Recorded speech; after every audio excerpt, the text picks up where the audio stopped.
લક્ષ્ય ન્યૂઝ, એક નજર, એક લક્ષ્ય।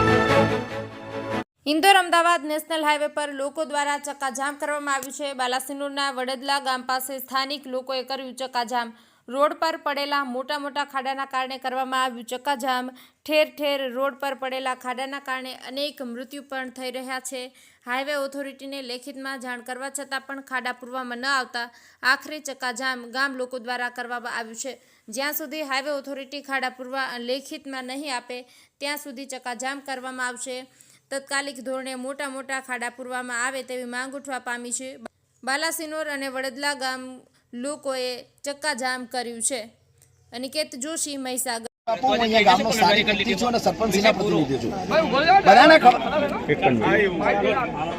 બધાને ખબર છે કે highway authority of national highway authority of ઇન્ડિયાએ આજ દિન સુધી જે બોગસ કામ કર્યું છે, બોગસ કામના કારણે વારંવાર અકસ્માતો થાય છે અને અકસ્માત થવાના કારણે ઘણા વ્યક્તિઓના અહીંયા નિર્દોષ વ્યક્તિઓના મોત થયા છે। આજથી 2 દિવસ પહેલા 2 નિર્દોષ વ્યક્તિઓ અહીંયા માર્યા ગયા છે। તો નિર્દોષ વ્યક્તિઓ માર્યા જવાના કારણે અહીંયા ગામના અમે સૌ આગેવાનો અને બાલાસિનોરથી ધારાસભ્યશ્રી, સાંસદ સભ્યશ્રી, પૂર્વ ધારાસભ્યના સુપુત્રશ્રીઓ અને તેમજ તમામ સંગઠનના વ્યક્તિઓએ અહીંયા હાજરી આપી અને એમને અમારા આંદોલનને સહકાર આપ્યો છે અને આંદોલન સતત વેગવંતું બનશે જ્યાં સુધી અહીંયા હાઈવે ઓથોરિટી ઓફ ઇન્ડિયાવાળા આપણને લેખિતમાં ખાતરી નહીં આપે કે આ રસ્તો વ્યવસ્થિત રીતે તમને 7 જ દિવસમાં નહીં, હું તો એમ કહું છું 5 જ દિવસમાં બમ્પર બનાવી આવવામાં આવે અને ત્યાર પછી જ અહીંયા આંદોલન સમેટવામાં આવશે। બાકી આંદોલન કોઈ પણ કાર્ય સમેટવામાં આવે નહીં, એની અમારા ગામજનો તરફથી બાંયધરી છે। શું નામ છે તમારું? તુલસી પરમાર, રજવાડી જી।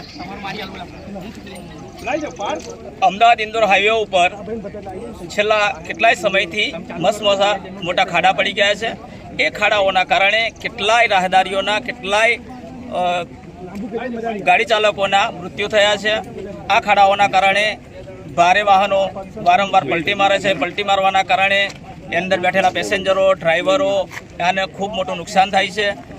સતત અહીંયા આંદોલન કરી રહ્યા છીએ અને આંદોલન એટલા માટે કરી રહ્યા છીએ કે રાહદારીઓને સારી સુવિધા મળે। ખૂબ મોટો ટોલટેક્સ ઉઘરાવવામાં આવે છે। એ ટોલટેક્સ દ્વારા આ અમદાવાદ ઇન્દોર હાઈવે ઉપર કોઈપણ પ્રકારની સુવિધાઓ આપવામાં આવતી નથી।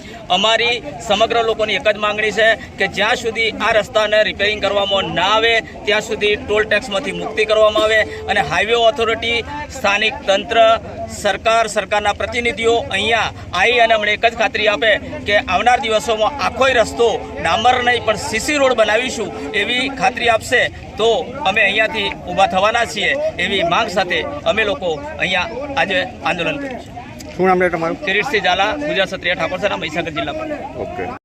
હાઈવે ઓથોરિટીને વારંવાર લેખિત, મૌખિક, ટેલિફોનિક રજૂઆત કરવા છતાં છેલ્લા 10 દિવસમાં અહીંયા 2 નિર્દોષ યુવાનોના ખાડાઓમાં પડીને મોત થયા છે અને બીજા 5 લોકોના ફ્રેક્ચર થયા છે। તંત્ર હાઈવેનું ઓથોરિટી ગોળ નિંદ્રામાં ઊંઘે છે। ના છૂટકે અમારે રસ્તા પર ઉતરીને રસ્તા લોકો આંદોલન કરવું પડ્યું છે।